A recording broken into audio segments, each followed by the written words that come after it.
तो हेलो बच्चा party. Welcome to our YouTube channel biology by Aadi sir. Last class में हम लोगों ने कवर किया था बायोटेक्नोलॉजी प्रिंसिपल्स एंड प्रोसेसेस। ये चैप्टर उसका जस्ट अगला ही चैप्टर है एंड इससे बिल्कुल मिलता जुलता है। उसमें हमने जो प्रिंसिपल्स जो प्रोसेसेस सीखे थे, बस इस चैप्टर में उसका यूज सीखना है कि हम लोग उस चीज को यूज कहाँ पे करते हैं। और इस सीरीज में ये चैप्टर लास्ट होने वाला है जो मैं लेने वाला हूँ। इस चैप्टर के साथ ही जितने भी इंपॉर्टेंट चैप्टर्स हैं जिनमें बहुत ज़्यादा कॉन्सेप्ट है, मैं वो सारे तो कवर कर लूंगा, लेकिन कुछ चैप्टर्स जो कि बच जाएंगे मैं उम्मीद कर रहा हूँ कि वो आप अपने तरफ से कवर कर रहे होंगे। कल के क्लास में जो हम लोग कल एक क्लास रिकॉर्ड करके डालेंगे, उसमें मैं मेजॉरिटी आपको क्वेश्चंस जो कि PYQ हैं और जो बहुत ज़्यादा इंपॉर्टेंट है, मैं उनको ही बस डालूंगा और उसके साथ साथ कुछ इंपॉर्टेंट आंसर राइटिंग के तरीके भी मैं आपको सिखाऊंगा। फिलहाल आज के लेक्चर में हम लोग स्टार्ट करते हैं बायोटेक्नोलॉजी का जो चैप्टर हम लोग स्टार्ट करने वाले हैं आज, जिसका नाम है क्या चीज, biotechnology and its application. Clear है? देखते हैं बायोटेक्नोलॉजी में क्या क्या एप्लीकेशन हो सकते हैं। ठीक है, तो देखो, सबसे पहले हम लोग केमिकल इंडस्ट्री में बात कर सकते हैं, मेडिसिनल इंडस्ट्री होता है, एग्रीकल्चर होता है, पावर इंडस्ट्री हो गया, एनवायरमेंट प्रोटेक्शन हो सकता है, फूड इंडस्ट्री हो सकता है, और कुछ और भी जो भी आप सोच पाओ, है ना। इन सारे इंडस्ट्री में हम लोग किसका यूज करने वाले होते हैं? बायोटेक्नोलॉजी का यूज करते हैं। क्लियर है? अब हम लोगों को ये देखना है कि इन सारे इंडस्ट्री में बायोटेक का कैसे एप्लीकेशन आया। जैसे कि मेजोरिटी जो है, जैसे कि बहुत ज़्यादा इंपॉर्टेंट मेडिसिन हमारे लिए बहुत ज़्यादा इंपॉर्टेंट है, केमिकल इंडस्ट्री बहुत ज़्यादा इंपॉर्टेंट है, एग्रीकल्चर इंडिया बहुत ज़्यादा बेस्ड है इसके ऊपर। तो कैसे इन फील्ड में काम करते हैं उनको हम लोग को वन बाई वन देखना है। बेसिक बात करते हैं, सबसे पहले इंट्रोडक्शन। क्या बात हुआ था कि biotechnology deals with industrial scale production. याद है लास्ट में हम लोग क्या पढ़ के आए थे? बायोरिएक्टर। और बायोरिएक्टर किस चीज में हेल्प करता है? बायोरिएक्टर हेल्प करता है, याद है लास्ट क्लास में मैं क्या बोला था? कमर्शियल प्रोडक्शन, इंडस्ट्रियल स्केल पे प्रोडक्शन, है ना। किस चीज का? तो भाई बायो फार्मास्यूटिकल्स हो सकता है, biologicals using genetically modified microbes हो गया, फंगस, प्लांट्स या फिर एनिमल्स। हम लोग यहाँ पर यूज किसका कर रहे हैं? जेनेटिकली मॉडिफाइड, मतलब ऐसे ऑर्गेनिज्म जिनके जीन को हमने क्या कर दिया है? अल्टर कर दिया है। क्लियर बात यहाँ तक? ठीक है। Application of biotechnology include therapeutics यानी कि ड्रग्स वगैरह बनाने में, डायग्नोस्टिक यानी कि कोई भी डिसऑर्डर पता करने के लिए, genetically modified crops for agriculture, processed food, कई सारा फूड होता है ना, bioremediation, waste treatment and energy production. मतलब लगभग लगभग हर एक फील्ड में हम लोग किसका यूज कर रहे हैं? बायोटेक्नोलॉजी का यूज कर रहे हैं। क्लियर है? देखते हैं आगे। आ जाओ, मेजर रिसर्च एरियाज क्या है? मेजर रिसर्च एरियाज, तो पहला ध्यान से देखो, टू सप्लाई बेस्ट कैटलिस्ट। कौन से बेस्ट कैटलिस्ट? जैसे कि एंजाइम हो गए, एंजाइम कैटलिस्ट के जैसे काम करते हैं, है ना। इन द फॉर्म ऑफ, किस फॉर्म में? Improved organism with better characteristics. मतलब हमको ये तो देखना ही है कि ऑर्गेनिज्म इंप्रूव्ड है, लेकिन उनका कैरेक्टरिस्टिक क्या होना चाहिए? बेटर होना चाहिए, है ना। हम एंजाइम यूज कर रहे हैं तो वो एंजाइम यूजफुल होना चाहिए। जो पहले हम एंजाइम यूज कर रहे हैं उससे अब जो एंजाइम यूज कर रहे हैं वो ज्यादा बेहतर होना चाहिए। तभी तो यार, तभी तो वो रिसर्च के फील्ड में काम आया ना। अगर हम लोग कन्वेंशनल मेथड ही यूज करते रहे तो फिर बायोटेक्नोलॉजी का क्या यूज है? हम लोग बायोटेक्नोलॉजी का यूज किस चीज के लिए कर रहे हैं? ताकि हम लोग जो कन्वेंशनल मेथड्स यूज कर रहे हैं उससे अच्छे मेथड यूज करें, उससे कम टाइम में अपने प्रोसेस को कंप्लीट कर लें। क्लियर है? टू क्रिएट, क्या लिखा है? Optimal condition for genetic engineering for a catalyst to function. मतलब तुमको कंडीशन भी वैसा ही, अब याद है ये चीज। जेनेटिक इंजीनियरिंग के अलावा कल याद करो क्या बोला था मैं? स्टेराइल कंडीशन को मेंटेन करना, मतलब कोई दूसरा माइक्रोब ग्रो ना हो पाए वहां पे, ये चीज भी ध्यान देना है। एंड तीसरा ध्यान से देखो, प्यूरिफिकेशन ऑफ प्रोटीन। मतलब अगर आप कोई भी जीन को मल्टीप्लाई करवा चुके हो तो अब आप क्या करोगे? जीन जो आपका प्रोटीन है उसको प्यूरिफाई करोगे, ऑर्गेनिक कंपाउंड जो भी आपका निकला, and by developing down stream technology. याद करो डाउन स्ट्रीम टेक्नोलॉजी में क्या क्या चीज सिखाया गया था? प्यूरिफिकेशन सिखाया गया था, याद करो। प्यूरिफिकेशन के अलावा क्या सिखाया गया था? सेपरेशन हम लोग सीखे थे कि सब सेपरेट करेंगे।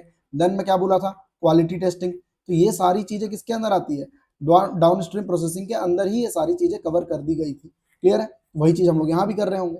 अब देखो, बायोटेक्नोलॉजी का पहला जो हम लोग देख रहे हैं वो किस में देखने वाले हैं? एग्रीकल्चर में। क्या बोला कि जो हमारा इंडिया है, जो कंट्री है, हम लोग मेजरली किसके ऊपर बेस्ड है? एग्रीकल्चर के ऊपर बेस्ड है। तो हमको जितना ज्यादा हो सके उसमें बायोटेक्नोलॉजिकल अप्रोच लगाना पड़ेगा, ताकि हम लोग चीजों को ज्यादा अच्छे तरीके से उपयोग कर सके, ग्रो करवा सके, ताकि मार्केट में अच्छा प्रोडक्ट जाए, है ना।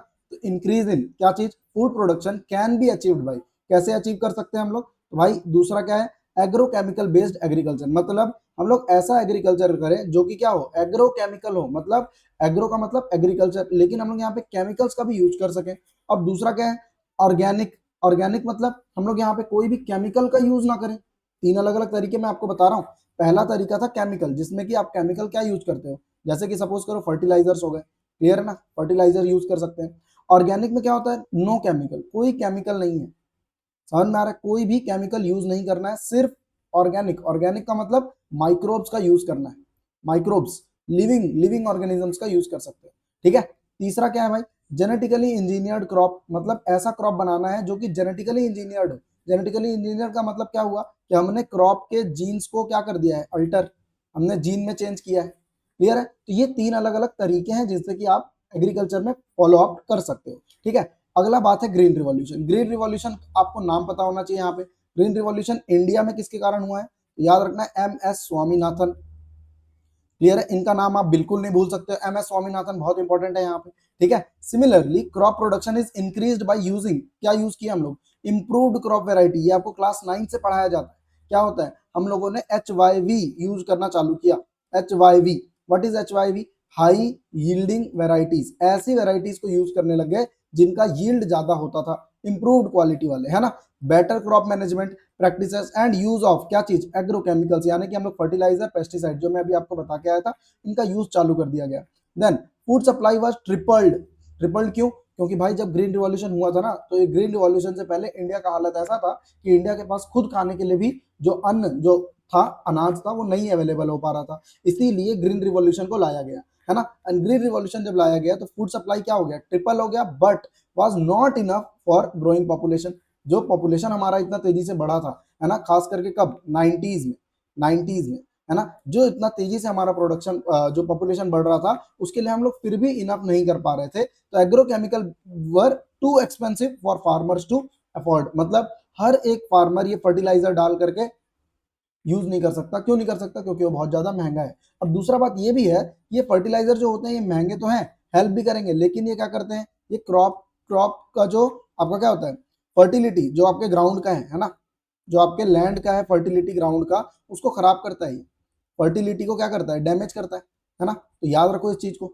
अगला, increase in yield with existing varieties are not possible with conventional breeding, मतलब हम लोग कन्वेंशनल तरीके से ब्रीडिंग नहीं कर पा रहे थे, क्लियर, यहां तक दिमाग में जा रहा है बात। अब ये सब तो हुआ प्रॉब्लम, प्रॉब्लम का सोल्यूशन क्या है, तो सोल्यूशन के ऊपर आ जाते हैं, बात करते हैं, ध्यान से देखना एक बार आप, आ जाओ, फोकस करो। यहां से आया अगला काम का चीज, क्या चीज, जेनेटिकली मॉडिफाइड क्रॉप्स को इंट्रोड्यूस किया गया पहली बार। ध्यान से देखना क्या हुआ, was an alternative to obtain maximum yield by understanding genetics of crop, मतलब जो भी क्रॉप आप उगाना चाह रहे हो उसके जेनेटिक्स को समझो और उसके हिसाब से उसको क्या करो, जेनेटिकली मॉडिफाई करो।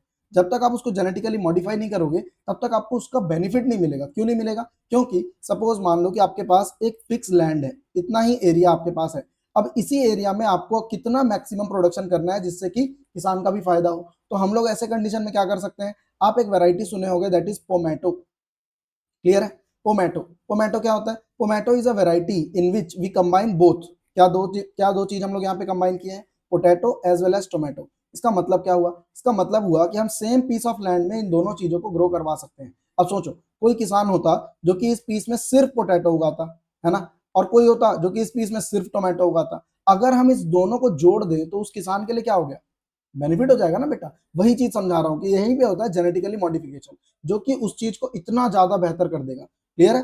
सम useful aspect of genetically modifying plants, plant को मॉडिफाई करने के लिए क्या है यूजफुल एस्पेक्ट, तो पहला है इंप्रूवमेंट इन न्यूट्रिशनल क्वालिटी, मतलब आप कुछ ऐसा बढ़ाओ ना अपने क्रॉप में, जैसे कि विटामिन ए एनरिच्ड राइस, ये राइस जो था इसमें ऐसा क्वालिटी डाला गया कि अब वो विटामिन ए को लेके आ रहा है। विटामिन ए किस चीज के लिए बेनिफिशियल होता है, बताओ।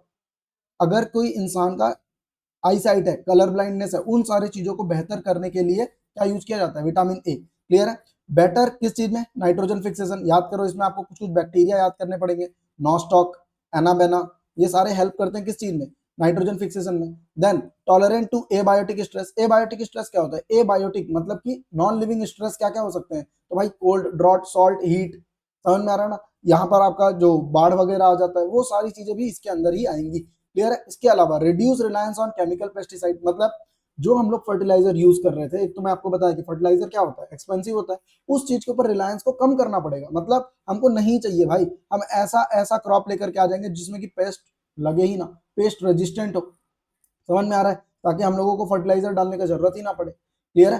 फर्टिलाइजर हम क्यों डाल रहे हैं, पेस्टिसाइड क्यों डाल रहे हैं, बात समझ में आ रहा है। तो जो ये पेस्टिसाइड डाला जा रहा है कि कीड़े मकोड़ों को मारने के लिए, अगर हम क्रॉप ही ऐसा रखें कि उसमें कीड़ा ना लगे तो क्या जरूरत है पेस्टिसाइड डालने का, क्लियर है। तीसरा, ध्यान से देखो, रिड्यूस पोस्ट हार्वेस्ट लॉसेस, क्या होता है ये post harvest loss, post harvest का मतलब क्या हुआ, हार्वेस्टिंग का मतलब होता है फसल का कटाई, क्लियर है। तो फसल के कटाई के बाद जो लॉस हो जाता है ना, उससे बचाने का काम करेगा। And six, increasing efficiency of mineral uses by plant, plant जो है वो जमीन के अंदर, जो सॉइल के अंदर मिनरल्स है उसको ज्यादा अच्छे से यूज करने में हेल्प करेगा अगर वो क्या हो जाए, जेनेटिकली मॉडिफाइड। ये मैं आपको पढ़ा क्या रहा हूँ, ये मैं आपको पढ़ा रहा हूँ कि भाई जेनेटिकली मॉडिफाइड प्लांट ही क्यों यूज करें, उससे क्या ऐसा बेहतर हो जाएगा। तो ये सारी चीजें बाकी में नहीं है, लेकिन इसमें है। इसके साथ साथ production of disease resistant crop, मतलब ऐसा क्रॉप आएगा जिसमें कोई डिजीज नहीं होगा, है ना। अगला, micro propagation for biomass energy production, मतलब हम कम जगह में, कम एरिया में हम ज्यादा प्रोडक्शन कर सकते हैं, मास प्रोडक्शन। माइक्रो प्रोपगेशन या टिश्यू कल्चर में आपको पढ़ाया गया था कि आप एक छोटे से वेजल के अंदर भी प्लांट को ग्रो करवा सकते हो और फिर उसको पूरे अपने बगान में लगा करके मल्टीप्लाई करवा सकते हैं, क्लियर है। तो ये सारे वो तरीके हैं जिससे कि हम लोग जेनेटिकली मॉडिफाइड प्लांट को यूज कर सकते हैं, क्लियर है। अब ध्यान से देखो, यहाँ पे कुछ ऐसे फूड मैं आपको बताता हूँ जिसका कि यूज किया गया और जो जेनेटिकली प्रोड्यूस किए जाते हैं, जैसे कि आप देखते हो सोया, ये मिल जाता है आपको, है ना। कॉर्न हो गया, फिर कैनोला, राइस, राइस इंडिया के लिए राइस बहुत ज्यादा इंपॉर्टेंट होता है, क्लियर है ना। कॉटन सीड हो गया, पोटैटोस, टोमेटोज, ये मैं आपको अभी बताया, पपाया हो गया। तो ये सारे ऐसे प्लांट्स हैं, ऐसे क्रॉप्स हैं जिनको कि हम लोगों ने यूज किया, बनाया, प्रोड्यूस किया। किसके थ्रू प्रोड्यूस किया है, जेनेटिकली मॉडिफिकेशन के थ्रू। समझ में आ रहा है। तो ये हेल्पफुल होता है, किस चीज में हेल्पफुल है कि हमको इतने सारे अलग अलग क्रॉप मिल गए और हम लोगों ने उसको इजी तरीके से प्रोड्यूस किया just by genetic modification. Clear बात है, यहां तक आ गया हो। अब आते हैं मेन बात पे, क्या बात है। यहाँ से एक क्वेश्चन आपका बनेगा ही बेटा, 3 मार्क्स, बीटी टॉक्सिन का बात होने वाला है, तो यहाँ पे दिमाग में रखना कि 3 मार्क्स का एक क्वेश्चन आपका बनने ही वाला है, ठीक है। पेस्ट रेजिस्टेंट प्लांट के बारे में बात कर रहे हैं, मतलब ऐसा प्लांट जिसमें पेस्ट ही ना लगे। पेस्ट क्या होता है, पेस्ट होते हैं आपके कीड़े, सिंपल भाषा में बोलूँ तो, क्लियर, क्लियर बात है। अब देखो यहाँ से आना, बायोटेक्नोलॉजी इन एग्रीकल्चर से हम लोग प्रोड्यूस करते हैं pest resistant plant. Development of pest resistant plant क्या है, reduce the use of pesticide, मतलब अगर आपके प्लांट में ही कीड़े नहीं लगेंगे तो आप पेस्टिसाइड क्यों डालोगे, बताओ, इसका तो जरूरत ही नहीं, क्लियर। वन सच अप्रोच, ऐसा अप्रोच कहां पे लाया गया, ये बहुत इंपॉर्टेंट अप्रोच था बेटा, जो कि किसमें, BT toxin to target plant, that is BT cotton बनाया गया, बीटी कॉर्न, राइस, टोमेटो, सब अलग अलग टाइप के हुए। बट सर यहाँ पे ये बीटी एक्चुअली है क्या, बीटी क्या है, इस चीज को चलो आओ ध्यान से देखते हैं। What is BT, BT actually एक स्ट्रेन है, ध्यान से सुनना है, दिस इज बैसिलस थ्यूरेंजिएंसिस, ठीक है। ये आपका एक बैक्टीरिया है जिसका हम लोग यहाँ पे यूज करने वाले हैं, किस चीज में, जेनेटिकली मॉडिफिकेशन में। कैसे यूज करेंगे सर, तो इसमें ऐसा क्या है सर कि आप इसी बैक्टीरिया को सेलेक्ट किए हो, ये बैक्टीरिया का बहुत इंपॉर्टेंट चीज है। देखो बैक्टीरिया जो है ये क्या है, BT toxin produce by Bacillus thuringiensis due to presence of BT toxin gene, मतलब ये जो बैक्टीरिया है इसके पास एक स्पेसिफिक जीन है जिसके कारण क्या प्रोड्यूस करता है, ये टॉक्सिन। टॉक्सिन का मतलब क्या हो गया, जहर। अब ये जो जहर है ये ह्यूमन में नहीं आएगा, क्यों नहीं आएगा सर, ऐसा क्या होगा, क्रॉप में तो जा रहा है तो हमारे में भी आना चाहिए, आ सकता है, बट हम समझते हैं कि ये जीन एक्टिवेट कब होता है, ये टॉक्सिन एक्टिवेट कब होता है, जहर काम कैसे करता है। तो देखो बीटी टॉक्सिन का जो जीन है, cloned from bacteria and expressed in plant to provide resistance to insect, insect से बचाने के लिए हेल्प करेगा। नो नीड ऑफ इंसेक्टिसाइड या बायो पेस्टिसाइड का यूज नहीं करना पड़ेगा। क्यों नहीं करना पड़ेगा, तो देखो ये अब पढ़ना है, ये आपका क्वेश्चन आने ही वाला है, पक्का बता रहा हूं मैं आपको कि मैकेनिज्म कैसे काम किया बीटी टॉक्सिन। हमको इतना तो पता चल गया कि सर एक बैक्टीरिया है बीटी, इस बैक्टीरिया से आपने क्या प्रोड्यूस करवाया, टॉक्सिन, और ये टॉक्सिन जाकर के इंसेक्ट को मार दिया, इतना तो मेरे को समझ में आ गया अभी तक, क्लियर है कि ये मर जाएगा। बट सर ये काम कैसे करेगा टॉक्सिन, इसको समझा दो। तो देखो बैसिलस थ्यूरेंजिएंसिस या BT toxin which kills insect like lepidopterans, किस किस को मार सकता है, लेपिडोप्टेरन्स जैसे कि टोबैको बर्ड वर्म हो गया, आर्मी वर्म हो गया, इनको मार सकता है। सिलोप्टेरन्स, अब ये क्या होते हैं, बीटल्स। डिप्टेरन्स जैसे कि फ्लाइज या मॉस्किटो हो गए, मतलब ये लगभग लगभग जितने भी आपके मेन मेन इंसेक्ट है जो कि क्रॉप को नुकसान पहुंचाते हैं उन सबको मारने का क्षमता रखता है। कैसे, तो बीटी टॉक्सिन जीन जो है वो एक्सप्रेस होगा। अब एक्सप्रेस होगा का मतलब क्या सीखे, क्या बोला था, एक्सप्रेशन।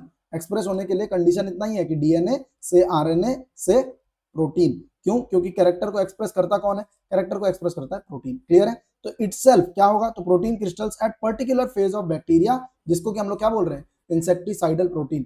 ये वो प्रोटीन है जो कि इंसेक्टिसाइड है, ये इंसेक्ट को मारने के लिए यूज किया रहा है। साइड, साइड का मतलब होता है टू किल, किसी को मारने के लिए अगर किसी चीज को यूज किया जाए दैट इज साइड। समझ में आ रहा है अभी यहाँ तक का बात। तो हुआ क्या, हुआ ये है कि ये जो बीटी टॉक्सिन का जीन है, मैं आपको सिंपल भाषा में समझाता हूँ। बीटी टॉक्सिन का जो ये जीन है, ये जीन क्या प्रोड्यूस कर रहा है, इसका सपोज करो कि ये जीन है, ये जीन है, इस जीन से बना एक प्रोटीन, सपोज करो ये वो प्रोटीन है। अब ये प्रोटीन करता क्या है, तो ये प्रोटीन खुद ही क्या है, इंसेक्टिसाइडल है, मतलब ये प्रोटीन मारने के काम आएगा।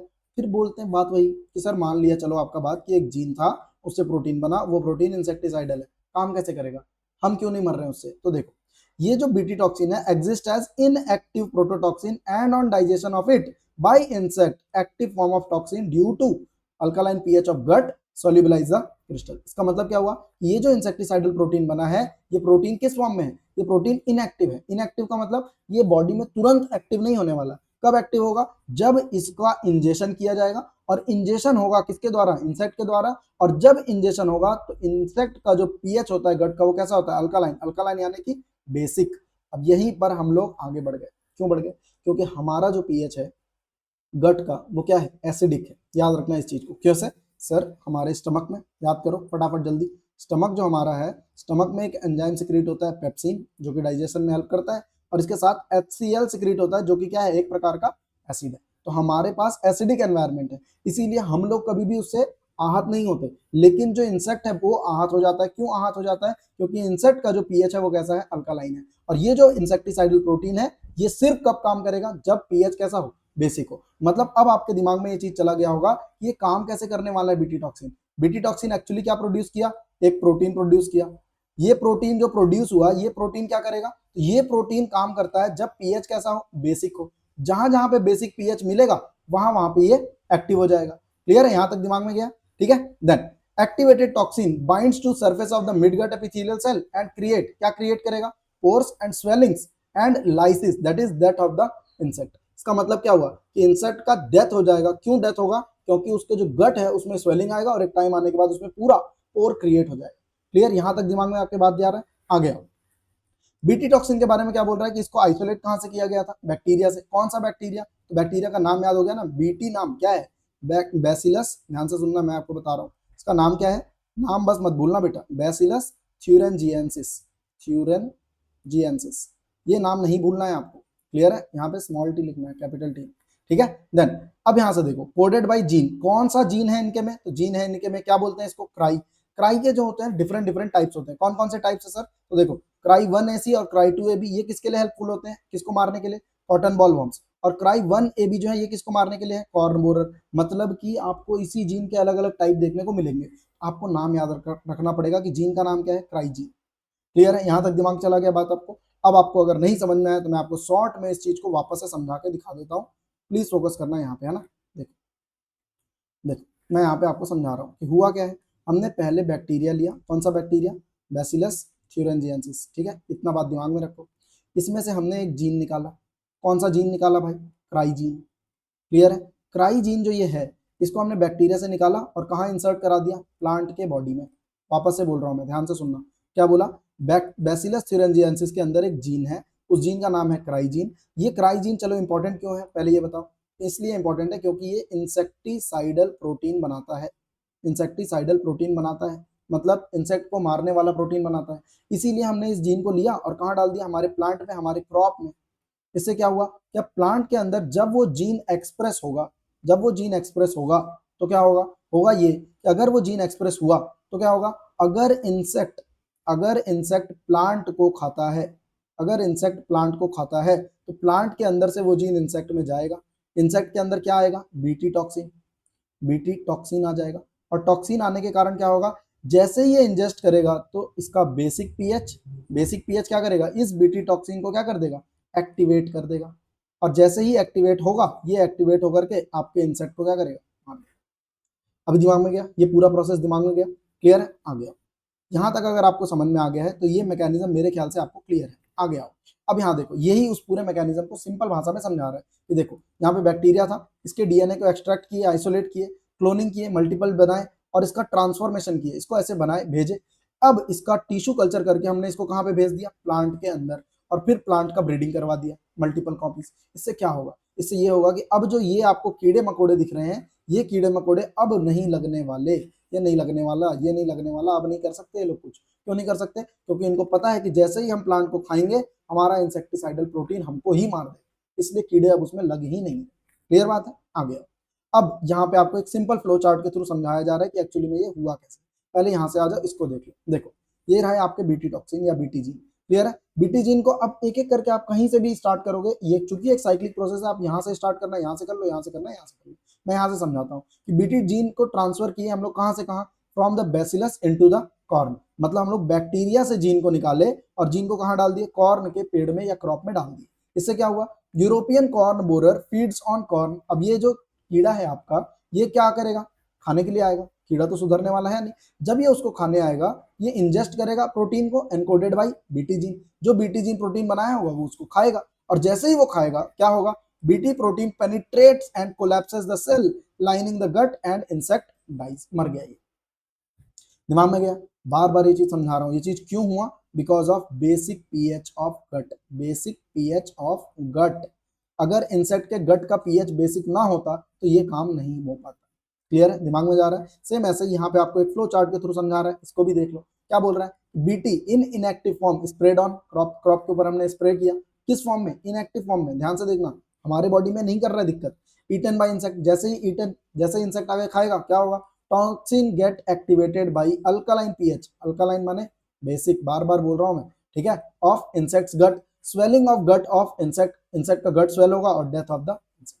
क्लियर है। तो अगर आप वहां जाकर के ऐसा फ्लो चार्ट भी बना देते हो ना, आपको बहुत इजीली मार्क्स मिल जाएंगे। क्लियर है, आपको थ्योरी भी लिखना है एंड साइड बाय साइड आपको एक फ्लो चार्ट बना देना है, बहुत इजीली आपको नंबर मिल जाएंगे।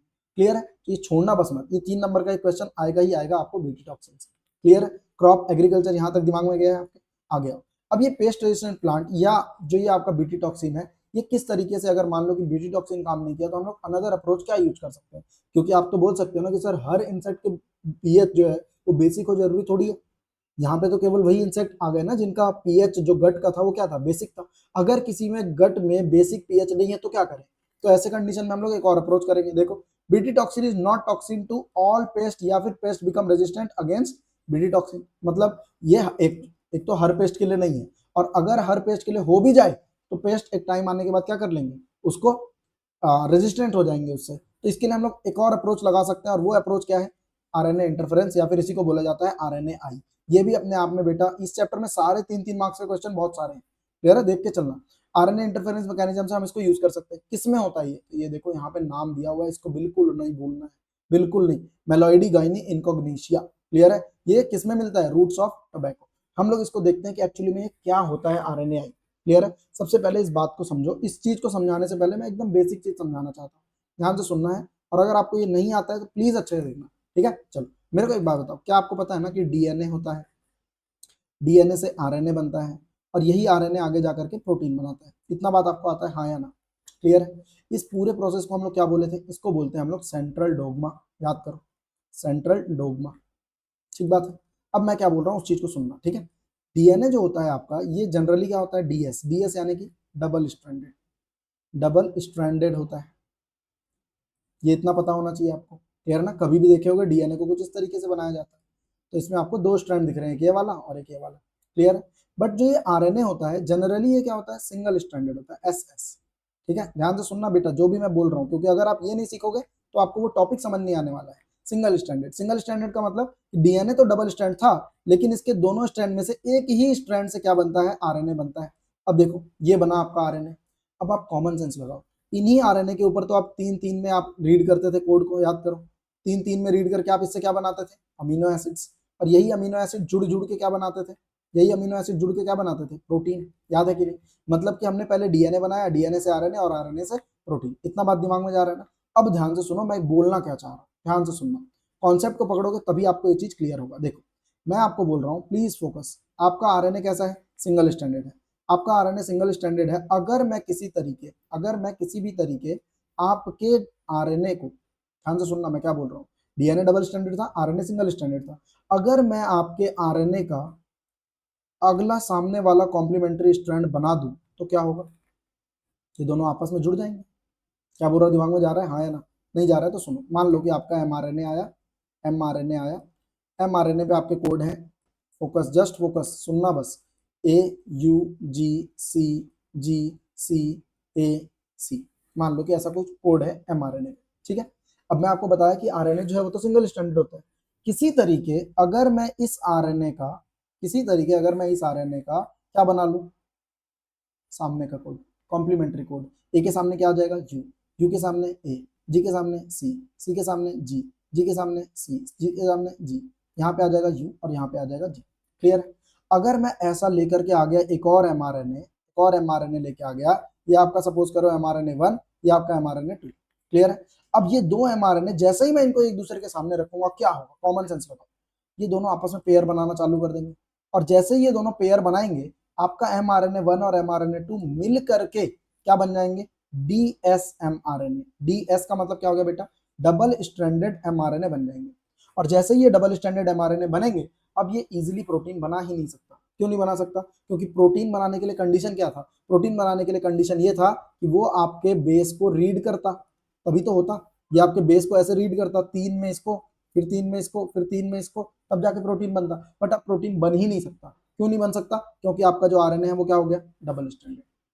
क्लियर, अभी दिमाग में जा रहा है बात अभी यहाँ तक। इसी चीज का यूज करता है कौन, आरएनए। ध्यान से देखना, मैं आपको समझाने का पूरा कोशिश करता हूँ। क्लियर है, देखो यहाँ से आना, फोकस, जस्ट फोकस। देखो क्या हो रहा है, प्रिंसिपल ऑफ आरएनएआई, आरएनएआई जो है इंटरफेरेंस, इसका डेवलप क्या है, डेवलप है paste resistance, that is silencing translation.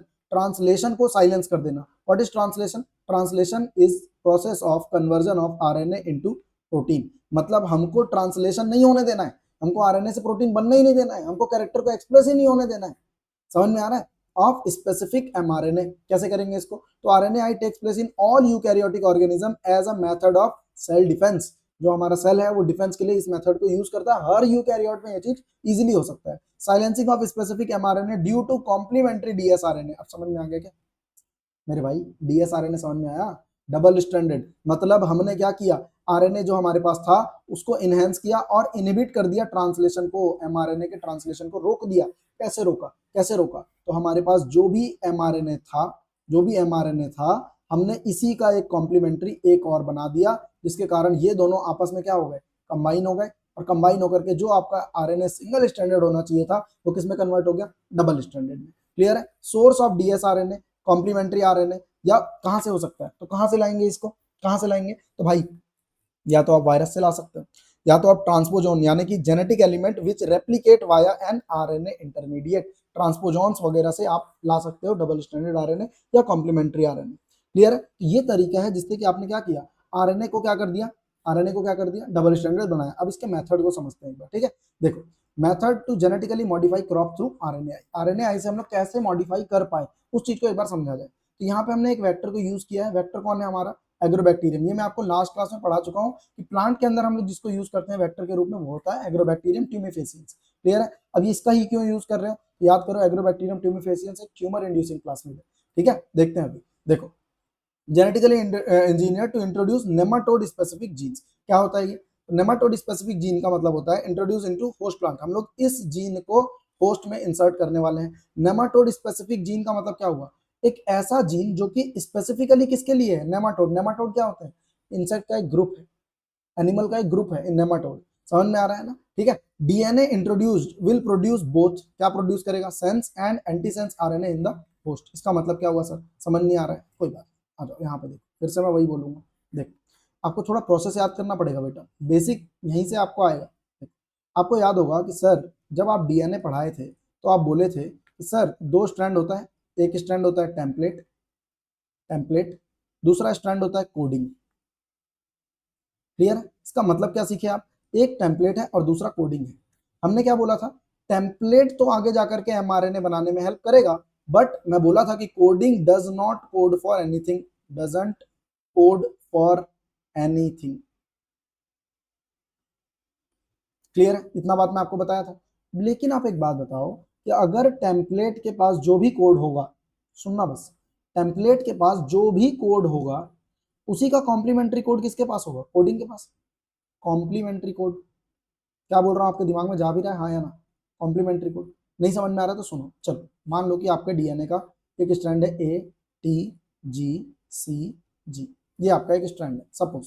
Clear है, ध्यान से सुनना, ये आपका डीएनए का स्ट्रैंड हो गया, ठीक है। इसके सामने क्या होगा आप मेरे को बताओ, सपोज करो ये टेम्पलेट है, ठीक है, और इसके सामने ये है कोडिंग। तो ए के सामने क्या होगा बताओ, टी, टी के सामने क्या होगा, ए, जी के सामने सी, सी के सामने जी, और जी के सामने सी। क्लियर है। ये मैं डीएनए का बात कर रहा हूँ बेटा, डीएनए, कई लोग बोलने आ जाएंगे सर टी कहाँ से आ गया, हम तो आरएनए पढ़ रहे थे। यू बेटा डीएनए बता रहा हूँ। अब ये डीएनए में ये आपका टेम्पलेट है, ये आपका कोडिंग है, यही बात था आपके साथ। अब आप सोचो, मान लो कि आपने टेम्पलेट से आरएनए बनाया होता तो क्या बनता। ये आपका टेम्पलेट है, देखो अब ध्यान से मैं कलर चेंज कर रहा हूँ। अगर मैं इस टेम्पलेट को यूज करूँ, देखो ए है, पी है, जी है, सी है और जी है। इससे अगर मैं आरएनए बनाऊं तो क्या बनेगा, ए के सामने क्या आ जाएगा, यू। अब यहाँ यू आ रहा है, क्यों, आरएनए बना रहा हूं मैं। टी के सामने क्या आएगा, ए, इसके सामने सी, इसके सामने जी और इसके सामने सी। ये आपका बन गया आरएनए 1, सपोज कर लो। क्लियर है। अब ये हुआ टेम्पलेट से, ठीक बात।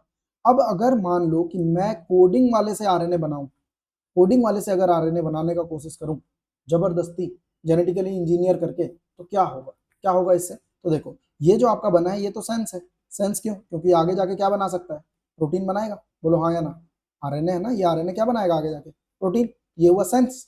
अब दूसरा जो है ये कोडिंग है। मैं आपको पहले ही बता चुका हूं कि coding does not code for anything, ये जनरली किसी चीज के लिए कोड नहीं करता, बट हम जानबूझ करके प्रोड्यूस करवा रहे हैं। तो अब सोचो इसका अपोजिट क्या आएगा। ये आपका क्या क्या कोड है, TACGC, ये डीएनए का कोडिंग स्ट्रैंड का कोड है। अगर मैं इससे mRNA बनाना चाहूँ या आरएनए बनाना चाहूँ तो क्या बनेगा। तो आरएनए में टी के सामने क्या आएगा, ए के सामने क्या आएगा, यू, सी के सामने क्या आएगा, जी के सामने क्या आएगा, सी, और इसके सामने क्या आएगा, जी। ये आपका बन गया आरएनए नंबर 2।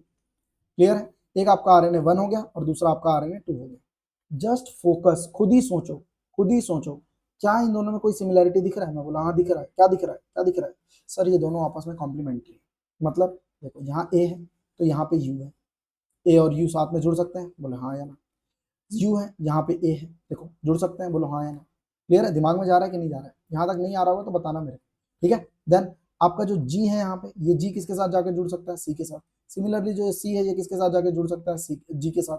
और जो ये जी है ये किसके साथ जाके जुड़ सकता है, सी के साथ। इसका मतलब है कि RNA 1 and RNA 2 are complementary to each other. और जैसे ही ये दोनों एक दूसरे के कॉम्प्लीमेंट्री बनेंगे तो क्या होगा, ये दोनों एक दूसरे के साथ जुड़ जाएंगे। आपका आरएनए जो पहले सिंगल स्ट्रैंडेड होना चाहिए था, अब ये सिंगल स्ट्रैंड ना होकर क्या हो जाएगा, डबल स्ट्रैंड हो जाएगा, कुछ इस तरीके से DSRNA बन जाएगा। दिमाग में गया अभी यहाँ तक। अब आपको सेंस एंटी सेंस समझ में आया। देखो ये सेंस क्यों है, क्योंकि ये किससे बन रहा था, टेम्पलेट से।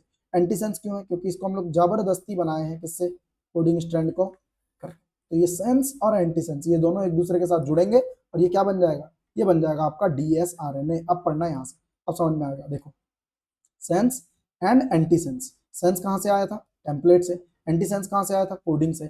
Are complementary to each other, चूंकि ये दोनों एक दूसरे के कॉम्प्लीमेंट्री है तो डबल स्टैंडर्ड आरएनए का फॉर्मेशन हो जाता है, दैट इनिशिएट्स आरएनए। यहीं से आपका आरएनए इंटरफियर हो गया और आरएनए में इंटरफेरेंस हुआ, इसके कारण अब क्या नहीं होगा, प्रोटीन नहीं बनेगा। डीएनए डबल स्टैंडर्ड था, आरएनए सिंगल स्टैंड होना चाहिए था, लेकिन आरएनए डबल स्टैंडर्ड हो गया, अब वो प्रोटीन नहीं बनाएगा। मैं कोशिश किया हूं कि आपको पूरे अच्छे तरीके से इस चीज को एकदम बेसिक से समझा पाऊं। क्लियर है, ठीक है। आ गया।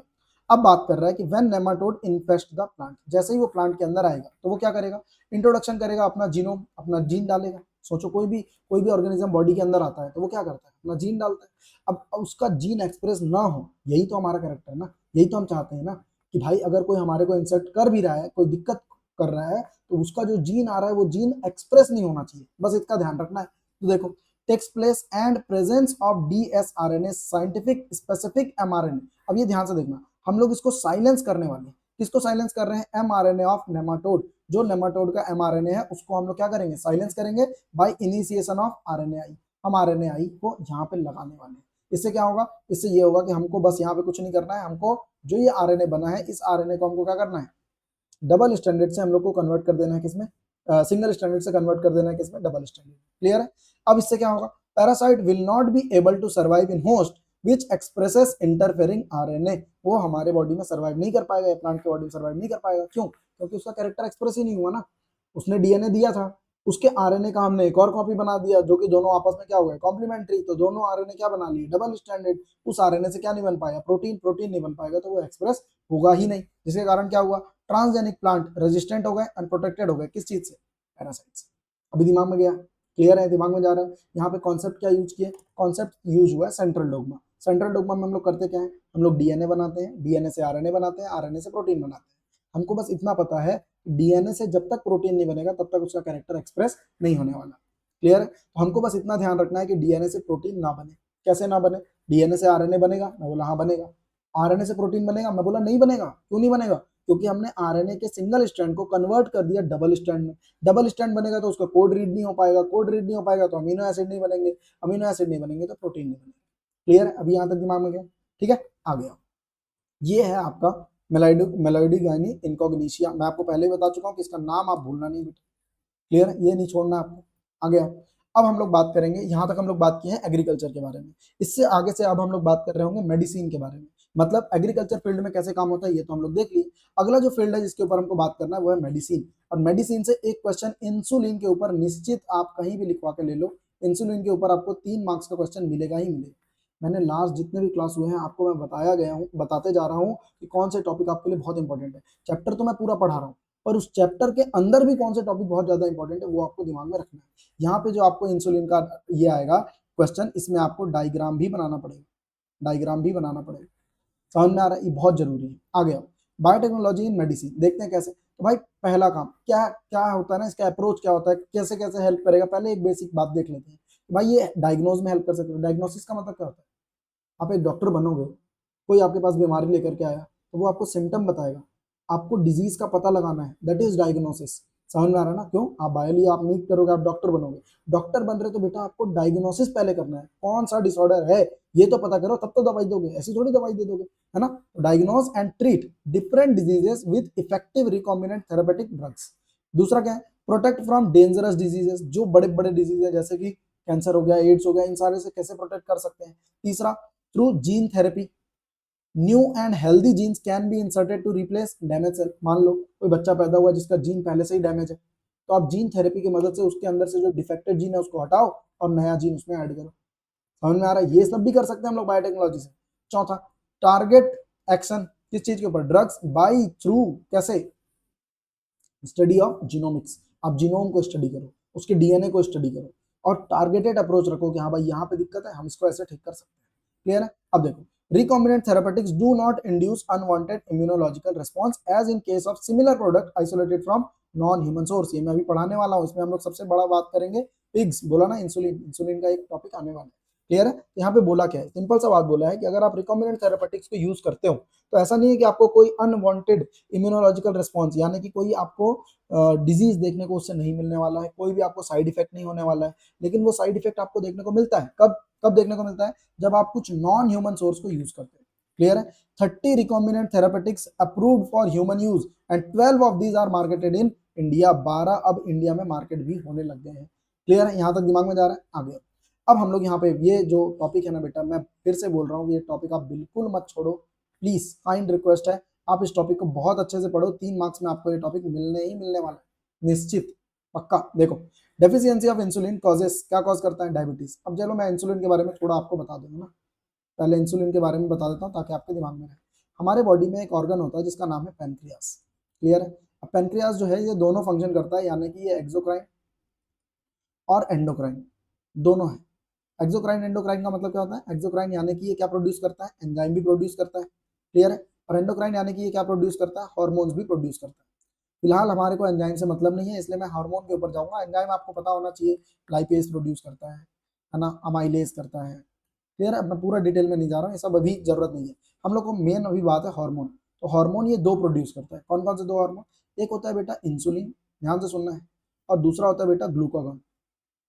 ग्लूकागॉन, ठीक है? इंसुलिन जो है ये क्या करता है? ये शुगर लेवल को डिक्रीज करने का काम करता है। सिमिलरली जो ग्लूकोज है, ग्लूकागॉन है, ये क्या करेगा? इसका तो नाम ही समझ में आ रहा होगा, ये शुगर लेवल को क्या करेगा? शुगर लेवल को इंक्रीज करने का काम करेगा। मतलब हमारे को इंसुलिन क्यों चाहिए? ताकि शुगर कम हो, यानी कि हम इसको यूज करने वाले हैं किन में? डायबिटीज के पेशेंट में। ऐसे लोग जिनके अंदर ऑलरेडी शुगर ज्यादा है, हम उनमें यूज करने वाले हैं किसको? इंसुलिन को। इंसुलिन का फंक्शन समझ में आया ना? इंसुलिन का काम क्या है? इंसुलिन शुगर लेवल को कम करेगा। शुगर लेवल को कम कर रहा है का मतलब है कि हम लोग इसको यूज करने वाले हैं किसमें? डायबिटिक पेशेंट में। अब डायबिटिक पेशेंट में इसको पहले जब यूज किया जाता था, आपको मैं समझा रहा हूँ, ध्यान से देखो, यहाँ क्लियर है ना? फोकस करना है यहाँ पे, देखो, समझना है यहाँ पे। देखो क्या बता रहा है? Diabetes which can be controlled by taking insulin at regular interval. अब देखो, ट्रेडिशनली मतलब पहले क्या होता था? When human insulin were not available, insulin animals, कहाँ से? एनिमल से इंसुलिन लिया जाता था, किससे? स्लॉटर्ड कैटल, यानी कि मरे हुए जो कैटल्स होते हैं उनको मार करके, या तो पिग से मार के। अब आप खुद ही सोचो, कैटल या पिग, क्या ये ह्यूमन सोर्स है? नहीं सर। ये कैसे सोर्स है? नॉन ह्यूमन सोर्स है। और मैं अभी आपको बताया नॉन ह्यूमन सोर्स का मतलब क्या होगा, यहाँ से आपको क्या देखने को मिलेंगे? Side effects. मतलब अगर आप इसको यूज करते हो तो इससे क्या होगा? साइड इफेक्ट होगा, बॉडी में बहुत सारी दिक्कत आने लगेंगे। तो वही चीज हुआ, एनिमल इंसुलिन ट्रिगर किया क्या? Some immune response, like allergy हो गया कई लोग को, and some reaction due to foreign insulin will not be effective. कई बार इफेक्टिव ही नहीं होता था। तो ऐसे कंडीशन में करें क्या? क्या करें हम लोग?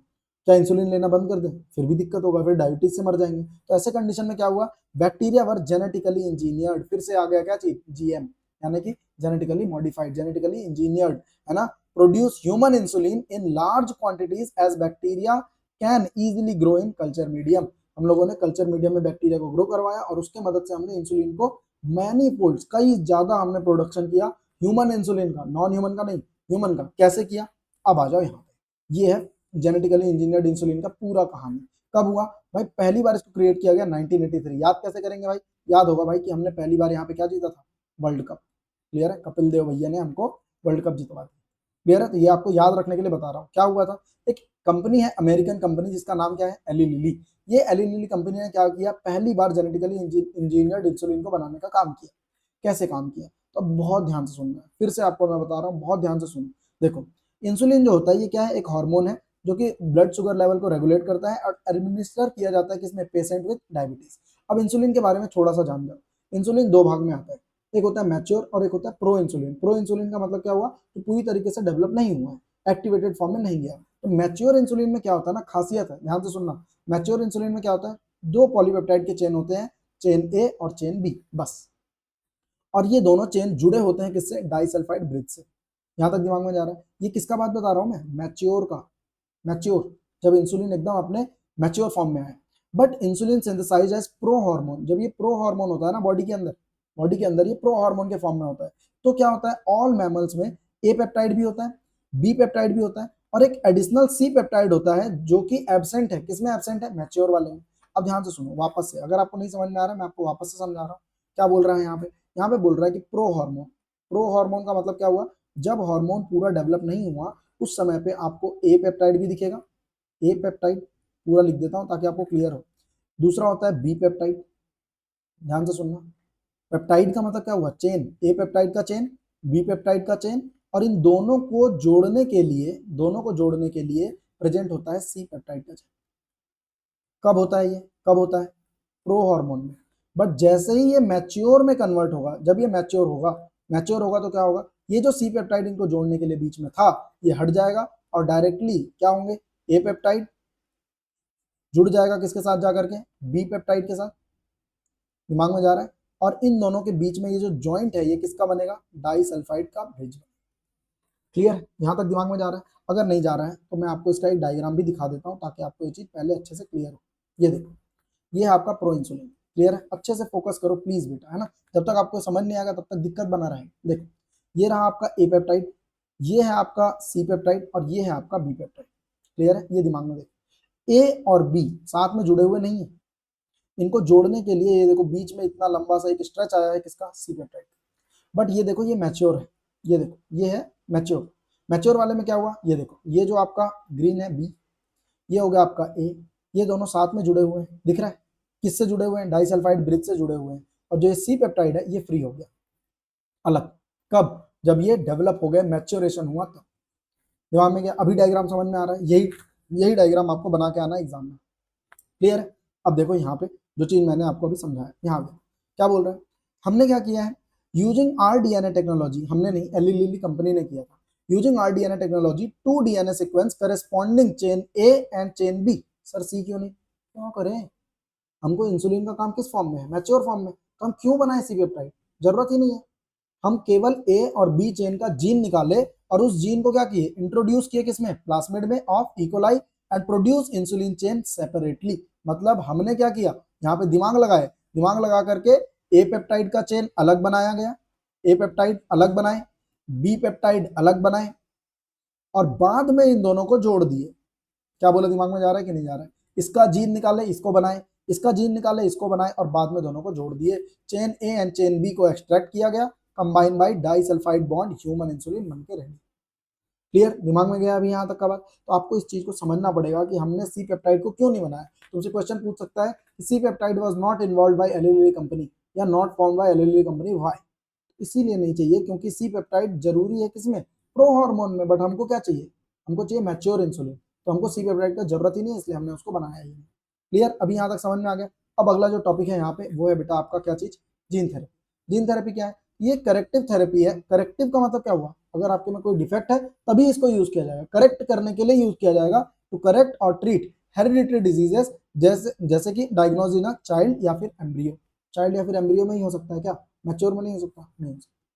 क्यों नहीं हो सकता, क्योंकि उस समय तक आपके मेजॉरिटी सेल में वो डीएनए पहुंच चुका होगा। बट चाइल्ड या एम्ब्रियो में क्या हो गया, सेल लिमिटेड है, टिश्यू लिमिटेड है, ऑर्गन लिमिटेड है, तो हम लोग उसको क्या कर सकते हैं, मॉडिफाई कर सकते हैं इनिशियल स्टेजेस में। क्लियर है। Method where genes inserted into cell and tissues to treat disease. Principle क्या है जीन थेरेपी का, किस प्रिंसिपल पे काम करेगा? तो सिंपल सा बात बोलता है कि normal gene when get inserted into individual cell और embryo with gene defect, normal gene will take over the function of compensate for the non functional gene. मतलब अगर आपके पास कोई नॉन फंक्शनल जीन है, कोई ऐसा जीन है आपके शरीर में जो कि फंक्शनल नहीं है, तो उस कंडीशन में हम लोग क्या कर सकते हैं, एक नॉर्मल जीन को इंसर्ट कर सकते हैं और इंसर्ट करके उस नॉन फंक्शनल जीन के बदले उसको फंक्शन करवा सकते हैं।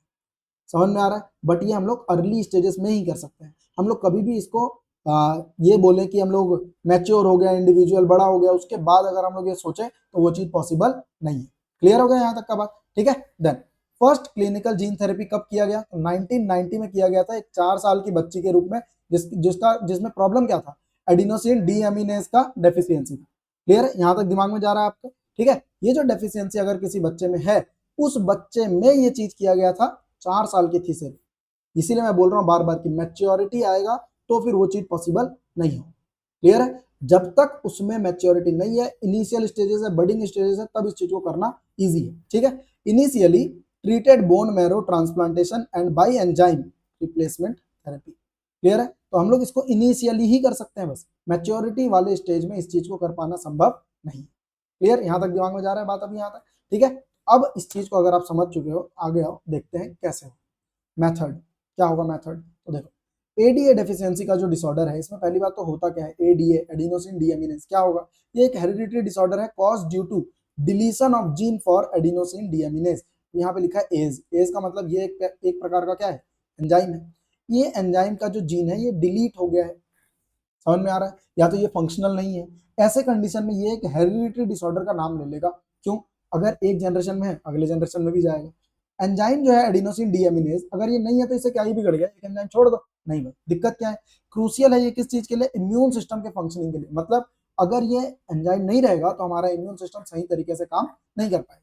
तो इन जीन थेरेपी क्या किया गया, lymphocyte from the blood of the patient, जो पेशेंट है उसका ब्लड से लिम्फोसाइट लिया गया, आइसोलेट किया गया एंड ग्रोन इन, उसको कहाँ पे ग्रो करवाए, कल्चर मीडियम में ग्रो करवाए। इसका मतलब क्या हुआ, सपोज मान लो कि मेरे को डिसऑर्डर है, मेरे को डिसऑर्डर, तो मेरे शरीर के अंदर से लिम्फोसाइट्स यानी कि सेल्स को लिया जाएगा और उन सेल्स को कल्चर करवाया जाएगा, और कल्चर करवाने के बाद फंक्शनल एडीए यानी कि एक ऐसा सीडीएनए डाला जाएगा, समझ में आ रहा है, उस सीडीएनए को डालोगे जो कि फंक्शनल हो। अभी तक जो आप रखे थे, जो आप मेरे शरीर में था, वो क्या था, वो तो फंक्शनल नहीं था, तो उसके बदले एक फंक्शनल डीएनए उस सेल्स में डाला जाएगा इनटू द लिम्फोसाइट थ्रू, कैसे कैसे डालेंगे, एनिमल है तो एनिमल में कौन सा वेक्टर काम करता है सॉरी, एनिमल में कौन सा वेक्टर काम करता है, रेट्रोवायरस। इस वेक्टर के मदद से हम लोग उसको करेंगे क्या चीज, ऐड किए सीडीएनए को एंड देन पेशेंट के बॉडी में उसको वापस डालेंगे। क्लियर है? इसका मतलब क्या हुआ, अप्रोच एकदम सिंपल है, अप्रोच समझो। अप्रोच क्या है, क्या प्रॉब्लम है, पहले इसको समझो, क्या प्रॉब्लम है। प्रॉब्लम क्या था, प्रॉब्लम था कि एडीए एडिनोसिन डीएमिनेज का डेफिशिएंसी है। डेफिशिएंसी मतलब कमी है या तो है ही नहीं, ये प्रॉब्लम है। क्या सॉल्यूशन है, ये भी सीखते हैं, क्या सॉल्यूशन है। सॉल्यूशन सिंपल है, इसका कोई फंक्शनल सीडीएनए डाल दो, सीडीएनए फंक्शनल डालो, फंक्शनल किस चीज के लिए, फंक्शनल एडीए के लिए। ये है आपका चीज, इसको इंसर्ट करो सेल में, इंसर्ट इनटू सेल, पहले सेल जो आप निकाले थे बॉडी से उसमें इंसर्ट करो एंड देन इस सेल को insert insert back to the patient body, patient के बॉडी में इसको क्या कर दो, वापस से इंसर्ट कर दो। क्लियर? अब दिमाग में जा रहा है, ये है सॉल्यूशन, क्या प्रॉब्लम था और क्या सॉल्यूशन था, ये दोनों आपको समझ में आना चाहिए। क्लियर है? यहाँ पे अब क्या हुआ है, अब ध्यान से सुनना।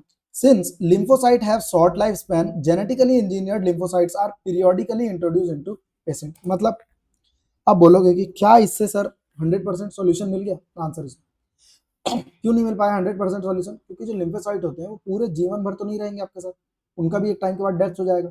उनको करना क्या पड़ेगा, ये सेम प्रोसेस आपको बार बार रिपीट करना पड़ेगा मल्टीपल टाइम्स पीरियोडिकली। मतलब आपको कुछ कुछ दिन में इस चीज को, 15 दिन, महीने में, समझ में आ रहा है, आपको इस चीज को करना पड़ेगा। बट क्या, फिर तुम बोलोगे सर क्या फायदा है ऐसे में, तो आप इंजेक्शन ही लगा लो। तो भाई इंजेक्शन से बहुत सारा दिक्कत होता है यार, एड्स होने का खतरा हो सकता है, बहुत सारे डिसऑर्डर्स हो सकते हैं, एसटीडीज का खतरा हो सकता है, तो इस चीज को ध्यान दो, है ना। बट अब परमानेंट क्योर चाहिए तो क्या करें, if gene isolated from marrow cell producing ADA introduce into the cell in embryonic stage, अगर आप यही काम एम्ब्रियो के स्टेज में ही कर दो तो क्या होगा, परमानेंट क्योर हो जाएगा। मतलब अगर आप एम्ब्रियो के स्टेज में ही पता लगा लो कि हाँ भाई यहाँ डिसऑर्डर है, और उसी समय में अगर आप उसको ट्रीट करना चालू कर दो तो क्या होगा, तो आप उसको आसानी से ट्रीट कर सकते हो अर्ली से अर्ली, और वो जो ट्रीटमेंट होगा वो एकदम परमानेंट होगा। क्लियर? यहाँ तक दिमाग में गया? आ गया। अगला जीन थेरेपी, अभी मेरे ख्याल से यहाँ से स्टेप्स आपको सारे समझ में आ गए होंगे। सबसे पहले पेशेंट से सेल निकाले, देन लैब में उसको ग्रो करवाया गया, है ना, और फिर जीन जो इंसर्ट किया गया था इनटू द वायरस, वायरस से altered virus mixed with patient cell. Virus कौन सा? रेट्रोवायरस। रेट्रोवायरस में हमने फंक्शनल जीन डाला और उस फंक्शनल जीन को वायरस से फिर कहाँ पे डाल दी, सेल्स बिकम जेनेटिकली इंजर्ड। क्यों? हमने सेल में डाला। देन सेल को कहाँ इंजेक्ट कर दिया, पेशेंट के बॉडी में, और पेशेंट में डिजायर्ड प्रोटीन का फॉर्मेशन हो गया। क्लियर है? अब फिर से यहाँ पे बोलूंगा, ये क्या है, एक प्रकार का फ्लो चार्ट। सोचो अगर आप ये बना दो, सोचो अगर आप ऐसा बना दो, क्या आपको इसमें बहुत ज्यादा लिखना पड़ रहा है, क्या बहुत ज्यादा डायग्राम बनाना पड़ रहा है? कुछ नहीं है बेटा, आपका निश्चित है 3 मार्क्स यहाँ से पक्का, इजिली आप निकाल सकते हैं। समझ में आ रहा है? बस आपको इतना ध्यान रखना है कि सर हमको फ्लो चार्ट बनाना है, डायग्राम बना देने, वैसे मैं ये सब चीज कल के क्लास में सिखाने वाला।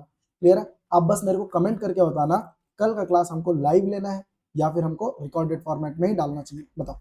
आ जाओ, अगला बात करेंगे हम लोग अगले टॉपिक पे, दैट इज मॉलिक्यूलर डायग्नोसिस। अब यहाँ पे ध्यान से समझना, फिर से बोल रहा है, डायग्नोस्टिक, पता लगाना है, डिजीज पता लगाना, यहाँ पे क्योर क्योर नहीं करना है। पता लगाने के लिए क्या क्या यूज कर सकते हैं, टेक्निक क्या है, use to diagnose and monitor diseases, detect risk, क्या रिस्क हो सकता है, and decide which therapies will work best for the individual patient. Disease को पता लगाओ, उसका रिस्क को पहचानो, और पता लगाओ कि ऐसा कौन सा थेरेपी है जिससे कि हम लोग उसको बेस्ट तरीके से ट्रीटमेंट कर सकते हैं। ये सारा किसके अंदर आता है, मॉलिक्यूलर डायग्नोस्टिक के अंदर। Treatment of disease be effective, कैसे इफेक्टिव होगा भाई, कब, जब आप उसको अर्ली से अर्ली पता लगाओ। आपको कोई डिसऑर्डर है, ये डिसऑर्डर अगर आपको लेट पता चल रहा है तो ऑलरेडी आपका जो इम्यून सिस्टम है वो खराब हो चुका है।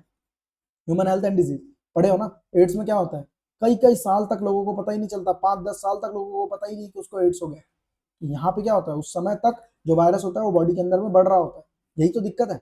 जल्दी से जल्दी पता करना है, डायग्नोसिस अर्ली होना चाहिए। अंडरस्टैंडिंग पैथोफिजियोलॉजी, क्या होगा यहाँ पे, हमको समझना पड़ेगा ना कि क्या यूज करें हम लोग, है ना, इज वेरी इंपॉर्टेंट। दूसरा, कन्वेंशनल मेथड ऑफ डायग्नोसिस जो है ये बहुत वीक है, मैं आपको बता रहा हूँ, ध्यान से देखो। जैसे कि क्या बोलते हैं आपको, कहीं भी आप डॉक्टर के पास जाते हो, या तो वो ब्लड लेता है, सीरम, है ना, और दूसरा यूरिन एनालिसिस, ये सब किया जाता है। अर्ली डिटेक्शन ऑफ डिजीज इससे क्या होता है, पॉसिबल नहीं हो पाता। क्यों? कई बार वो सारी चीजें, वो वायरस, वो केमिकल्स, वो उसमें आते ही नहीं है। तो क्या हुआ, आपको डिसऑर्डर का पता ही नहीं चल पाया। समझ में आ रहा है? ऐसे में क्या होता है, अर्ली डायग्नोसिस के लिए हम लोग क्या करें फिर सर, तो भाई possible with advanced molecular diagnostic, जैसे कि आप यूज कर सकते हो आरडीएनए टेक्नोलॉजी, पढ़ाया गया मैं, रिकॉम्बिनेंट डीएनए टेक्नोलॉजी, इसका यूज कर सकते हैं। पीसीआर, याद है पीसीआर, कल के क्लास में पीसीआर कवर किया हूं बेटा मैं। पीसीआर क्या होता है, पॉलीमरेज चेन रिएक्शन, याद है, 3 प्रोसेस था, denaturation, annealing, extension, 52 degree Celsius, 95 degree Celsius, क्या क्या था, टैग पॉलीमरेज, पूरा अच्छे से पढ़ के जाना बेटा, क्वेश्चन आएगा उससे पक्का। ठीक है, देन अगला है एलिसा। एलिसा का फुल फॉर्म याद करके जाओ बेटा, एंजाइम लिंक्ड इम्यूनोसॉर्बेंट, ऐसे। क्लियर है? अब ये कन्वेंशनल मेथड जो है वो detect the presence of pathogen when disease is well established. Conventional method के बारे में बता रहा है, ये लोग कब पता करेंगे, जब डिजीज ऑलरेडी बढ़ चुका है। बट जो ये मेथड आपको मैं अभी बताया हूं ना, कौन सा मेथड, आरडीएनए टेक्नोलॉजी हो गया या पीसीआर हो गया, ये एकदम कम से कम, उसका थोड़ा सा क्वांटिटी भी रहेगा तो भी ये डिटेक्ट कर लेंगे। इसीलिए इससे क्या होता है, अर्ली डायग्नोसिस जरूरी हो जाता है, किससे, आरडीएनए टेक्नोलॉजी या तो पीसीआर से। क्लियर है? आ गया। अगला है सिग्निफिकेंस, क्या है फायदा, तो मैं अभी फायदा आपको वैसे तो बता चुका हूं, बट फिर भी देख लो जल्दी, फटाफट देखो इसको। मॉलिक्यूलर डायग्नोसिस लाइक पीसीआर क्या करेगा, डिटेक्ट करेगा pathogen at very low concentration, मैं बोला ना एकदम थोड़ा सा होगा तो भी पता कर सकते हैं, amplification of nucleic acid of pathogen. दूसरा है डिटेक्ट एचआईवी, एचआईवी को जल्दी से जल्दी पता करेंगे इन सस्पेक्टेड एड्स पेशेंट, ठीक है। तीसरा क्या है, डिटेक्ट म्यूटेशन, म्यूटेशन का मतलब changes in genes in suspected cancer patient. चौथा क्या है, डिटेक्ट मैनी जेनेटिक डिसऑर्डर, आप इससे पता लगा सकते हैं। क्लियर है। अब ये सब क्या है, ये आपको ऑलरेडी बता चुका हूँ कि पीसीआर कैसे होता है, क्या होता है, ये आप देख लो। Following hybridisation the next step that is autoradiography, आप इसमें जाओगे आसानी से, आप जीन में जो भी चेंजेस आए हैं, म्यूटेशन आए हैं, उसको आप आसानी से स्टडी कर सकते हैं। आगे अब ये प्रिंसिपल ऑफ पीसीआर ये आप ऑलरेडी देख चुके हो। अच्छा एलिसा के ऊपर बात करते हैं, ये थोड़ा इंपॉर्टेंट है, ध्यान दो। एलिसा क्या करता है, another molecular diagnostic to detect, किसको डिटेक्ट कर रहा है, एंटीजन, यानी कि बॉडी में अगर कोई फॉरेन सब्सटेंस आया है, कोई पैथोजन आया है, उसको डिटेक्ट करता है। किस प्रिंसिपल पे काम कर रहा है, ये काम कर रहा है एंटीजन एंटीबॉडी इंटरेक्शन। इसका मतलब क्या होता है सर, समझा दो थोड़ा। ठीक है, सुनो बस, मान लो कि आपको कोई डिसऑर्डर हो चुका है, ठीक है, सुनना बस। मान लो कि आपको कोई दिक्कत हुआ, कोई डिसऑर्डर आपको हो चुका है, तो क्या होगा, आपका बॉडी बैठा रहेगा, नहीं। हमारा बॉडी जब भी कोई फॉरेन सब्सटेंस हमारे बॉडी में आता है, हमारा बॉडी उसके लिए क्या करता है, एंटीबॉडीज का फॉर्मेशन स्टार्ट कर देता है।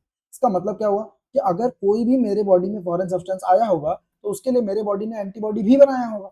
और एलिसा इसी प्रिंसिपल पे काम करता है। एलिसा आपके ब्लड सैंपल्स को लेगा, आपके बॉडी के सीरम्स को लेगा, और उसमें वो एनालाइज करता है क्या आपके शरीर ने एंटीबॉडी बनाया है। और अगर उसमें मिलता है कि हाँ भाई बनाया है, इसका मतलब है कि आपके शरीर में कोई ना कोई डिसऑर्डर है। क्लियर है, सिंपल प्रिंसिपल है, सिंपल। एंटीबॉडी बना या नहीं, detect pathogen by presence of antigen और by antibodies synthesise against the pathogen. दिमाग में गया है यहाँ तक का बात। आपके शरीर में या तो उसको एंटीजन मिल जाएगा, या तो आपका शरीर उसके लिए जो एंटीबॉडी बनाया होगा वो मिल जाएगा, दोनों चीजें। आगे अब हम लोग बात करेंगे इस टॉपिक पे, क्या चीज, ट्रांसजेनिक एनिमल, क्यों चाहिए ट्रांसजेनिक एनिमल। क्लियर है, बहुत इंपॉर्टेंट टॉपिक है। यहाँ से इसके आएंगे कि यूजेस, क्या क्या यूज हो सकता है, उनका फायदा क्या हो सकता है, फीचर्स क्या है। देखो अभी, may be defined as the animal that have their DNA manipulated, मतलब ऐसा कोई भी एनिमल जिसके डीएनए को आपने क्या कर दिया, मैनिपुलेट किया है, वो क्या कहलाता है, ट्रांसजेनिक एनिमल कहलाता है।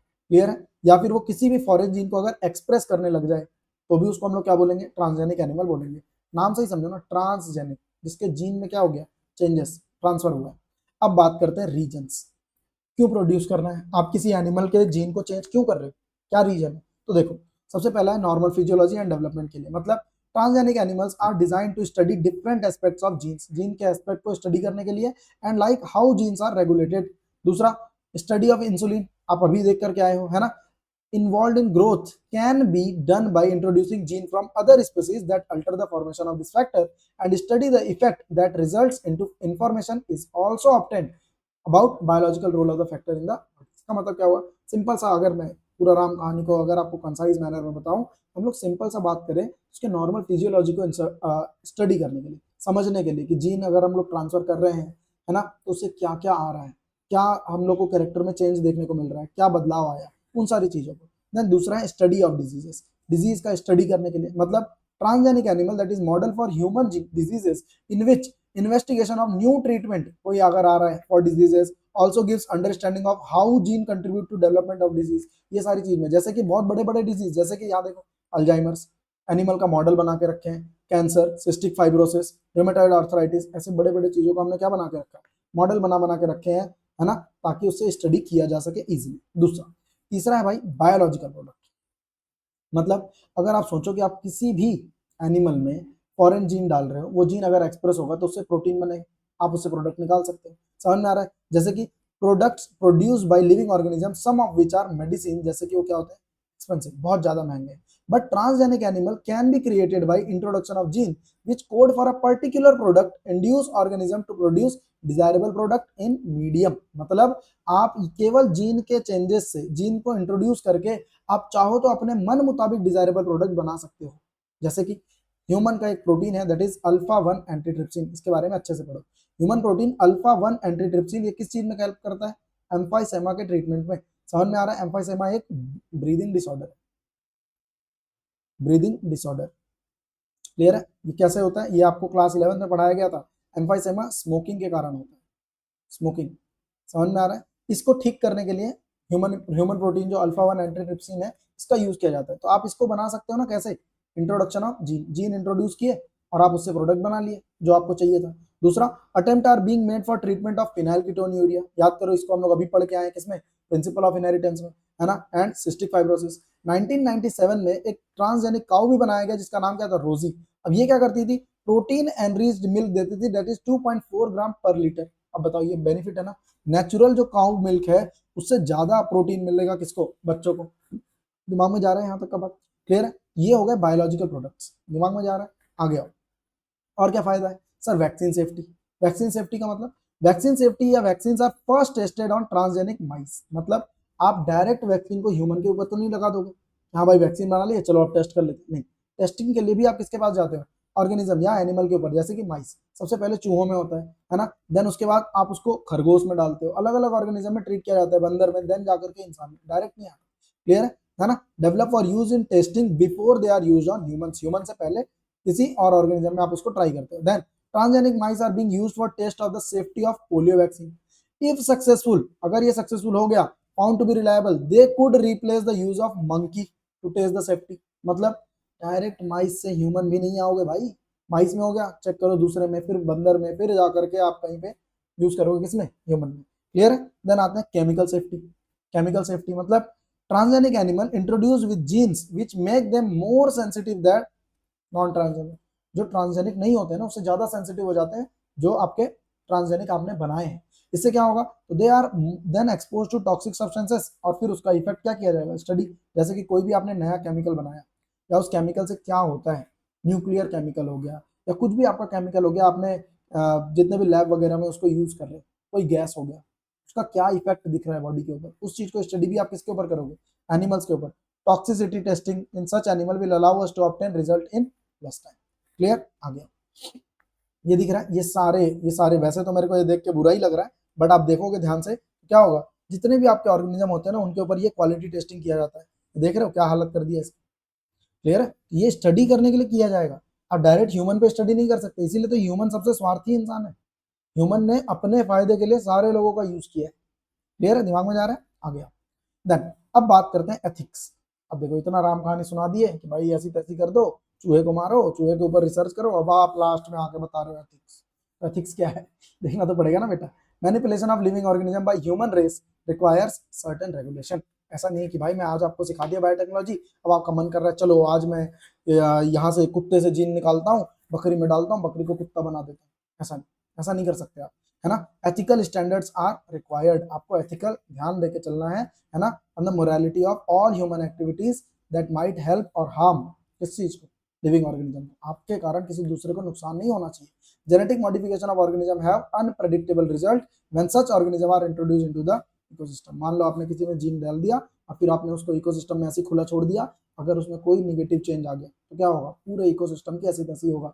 याद करो, मैं बार बार एग्जांपल देता हूँ, क्लास में भी क्रिस 3 याद है, क्रिस का स्पेलिंग ही भूल गया मैं, क्रिस 3 याद कर, यही होता है, काल हमारा था, काल, काल रियल में काल था, क्लियर है। आ जाओ, अब इंडियन गवर्नमेंट क्या किया, एक ऑर्गेनाइजेशन बनाया है जिसका नाम है जीईएसी, फुल फॉर्म पूछ सकता है, जेनेटिकली इंजीनियर्ड अप्रूवल कमेटी। आपको जब कोई भी रिसर्च करोगे आपको इससे अप्रूवल लेना पड़ेगा, सर हम ये कर लें या नहीं कर लें, आपको अपना प्रोजेक्ट उनको बताना पड़ेगा कि मैं ऐसा ऐसा करना चाह रहा हूँ, अगर वो अप्रूवल देते हैं तभी आप ये काम कर सकते हो, अदरवाइज आप नहीं कर सकते। Modification uses of living organism for public services, food, medicine source, ये also created problems with patent, patent का भी प्रॉब्लम होता है।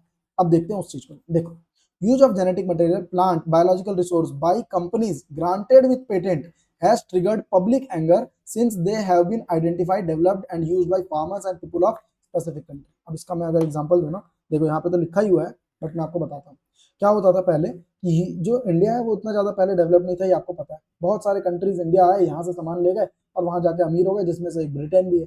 होता क्या था कि हमारे पास वेदों पुराणों ग्रंथों में ये सब लिखा हुआ था कि हमारे पास राइस के अलग अलग वेराइटीज थे, बासमती वगैरह, जो बहुत बेहद खुशबू आता था उसमें से, और उनके दाने बहुत पतले होते थे, क्लियर है। तो क्या हुआ, जब इंग्लैंड वाले यहाँ पे थे, ब्रिटेन वाले थे, अलग अलग कंट्री वाले, उन लोगों ने क्या किया, यहाँ से उस बासमती राइस को ले गए, स्ट्रेन को, और वहां जाकर के उन्होंने कॉपी बना लिया उसका, और उसको अपने देश में पेटेंट करवा लिया। पेटेंट करवा लिया का मतलब अपने देश में अब उस चीज को कोई और उनके अलावा प्रोड्यूस नहीं कर सकता, उनके पास पेटेंट है। अगर आप उसको पेटेंट को, अगर आप उसको प्रोड्यूस करते हो या फिर अगर आप उसका यूज करते हो तो आपको उनको रॉयल्टी देना पड़ता है, ये नुकसान है। हम अपने ही चीजों को यूज करने के लिए, प्रोड्यूस करने के लिए किसी और को पैसा क्यों देंगे? समझ में आ रहा है ना? ये होता है पेटेंट। इसको बोला जाता है बायोपायरेसी, कि आपने किसी और का चीज बिना उसके पूछे हुए खुद पेटेंट करवा लिया। गलत है ना ये? वही चीज आपको यहाँ समझा रहा है। देखो यही चीज आपको समझाना है। Over 2 lakh variety of rice found in India which makes India richest basmati rice, one type of the rice with unique aroma, बोला ना, खुशबू and flavour, and there are 27 document variety of basmati grown in India. 1997 में क्या हुआ? एक American company got patent right on basmati rice. American company आया, basmati rice का patent लेके चला गया, है ना? कहां से लिया है? US patent and trademark office. India वाले को कहां पता कि यूएस में किसने पेटेंट ले लिया? This will allow the company to sell a new variety of basmati in the US and abroad. अब ये आराम से सेल कर सकता है। This new variety of basmati had actually been derived by crossing with semi-dwarf varieties and claimed as invention or novelty. मतलब हमारा ही use करके हमारे को ही दिखा रहा है कि हमने इन्वेंट कर लिया। अरे आपने इन्वेंट नहीं किया भाई, आपने हमारा चोरी किया। The patent extend to functional equivalent implying that other people selling basmati rice could be restricted by the patent. मतलब अब कोई और अगर बेचेगा उसको तो उसको वो लोग आके रोक देंगे। क्या बात, हमारा ही चीज हम ही बेच नहीं सकते? ये गलत हो गया था। समझ में आ रहा है? इन्हीं चीजों को लिए क्या हुआ, बाद में बायोसेफ्टी प्रोटोकॉल लाए गए। कैसे इस चीज को कर सकते हैं? अब देखो यहाँ पे क्या क्या कर दिए, बासमती का कासमती, है ना? ये है दिक्कत, टेक्स्ट मती, ये सब दिक्कत है। ठीक है, आगे आओ। इन सारी चीजों से कैसे करें? तो भाई several attempt have also been made to patent uses, product and processes based on Indian traditional herbal medicine. जैसे कि याद करो, टर्मरिक हो गया, नीम हो गया। हमारे वेदों पुराणों में, बोला ना, वेदों पुराणों में ये सारी चीजें मेंशन है। हमारे में टर्मरिक का कितना यूज बताया गया है, क्लियर है? नीम है। तो हम लोग जो हमारे में है उस चीज को लोग यहाँ से लेकर के जा करके अपने देश में पेटेंट करवा लेते हैं। तो ये तो दिक्कत की बात है ना। We should be vigilant and counter this patent. हमको काउंटर करना चाहिए इस चीज में। Else other country individual may encash our rich legacy and we may not be able to do anything about it. Clear है? आपको इस चीज पे ध्यान देना ही है कि भाई कैसे हम उस चीज को ठीक कर सकते हैं, कैसे कोई हमारा चोरी ना कर पाए। इसी चीज के लिए क्या किया गया, ये क्या आया, बायोपायरेसी। इस चैप्टर का लास्ट टॉपिक है। बायोपायरेसी में एक्चुअली होता क्या है? What is biopiracy? सबसे पहले patenting of plant, gene, other biological product that are indigenous to another country. मतलब भाई आप किसी भी चीज का पेटेंट ले रहे हो जो कि किसी दूसरे कंट्री का है। मतलब भाई कोई दूसरे कंट्री का अगर कोई प्रोडक्ट है, कोई वहां का बायोलॉजिकल चीज है, प्लांट है, एनिमल है, आप उसको अपने देश के लिए पेटेंट करवा ले रहे हो, दिस इज बायोपायरेसी। मतलब आपने सामने वाले से कंसेंट लिया ही नहीं, है ना? मैं आपके घर में आऊं, आपका पेंसिल रबड़ चोरी करके भाग जाऊं और बोलूं मेरा है, this is piracy. But this is not biopiracy. क्यों?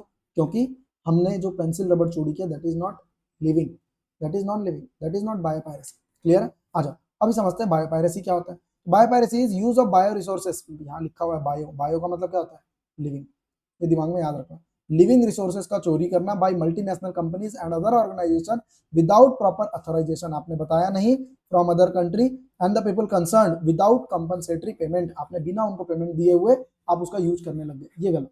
ठीक है? Developed country patent the knowledge and resources under developed country and enjoy immense benefit. मतलब भाई जो डेवलप्ड कंट्री है, हम उस समय डेवलप्ड नहीं थे, तो लोगों ने क्या किया, हमारा यूज करने लग गए, हमारी चीजों को ले गए और जहां डेवलप्ड थे वहां जाके पेटेंट करवा ली। गलत हो गई।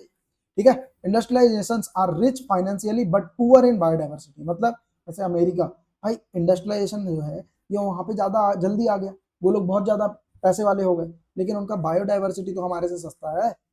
जो हमारे पास है, जितना पेड़ पौधा, नदी, पहाड़, झरना यहाँ पर है, उतना उनके पास नहीं है, इसीलिए उनका डाइवर्सिटी वीक है हमारे से। और इसीलिए वो लोग क्या करते हैं, in contrast the developing and under developed world is rich in biodiversity. हम लोग बायोडाइवर्सिटी में तो बहुत आगे हैं, लेकिन ट्रेडिशनल नॉलेज, अब ट्रेडिशनल नॉलेज में भी आगे हैं, लेकिन हमारे पास क्या नहीं है, पैसा नहीं। हमारे पास पैसा नहीं है, हम उस चीज को पेटेंट नहीं करवा पाए, हमारे पास वो नॉलेज नहीं था कि भाई हमको ये चीज करना है। Traditional knowledge related to bio resources can be exploited to develop modern application and can also be used to save time, effort, expenditure during the commercialisation. इस चीज के लिए यूज किया जाता है, क्या चीज के लिए? पेटेंट को। कि आप भाई अपने देश में हो, अपने देश में पहले उस चीज को पेटेंट करवा लो, ताकि ये बायो पायरेसी का धंधा ही खत्म हो, है ना? गलत है ये। आगे देखो, रियलाइजेशन ऑफ द इनजस्टिस। जब इनजस्टिस का पता चलता है, inadequate compensation and benefit sharing between developed and developing country led some nations to develop laws to prevent such unauthorization exploitation। मतलब भाई ऐसा जब पता चला ना लोगों को कि हमारे साथ तो ये हो रहा है, शुरू में लोगों को पता ही नहीं था, तो जब पता चला तो लोगों ने क्या डेवलप करना चालू किया, लॉज बनाने चालू किए ताकि ये एक्सप्लॉइटेशन ना हो, है ना। Indian parliament has cleared the second amendment of the Indian patent bill.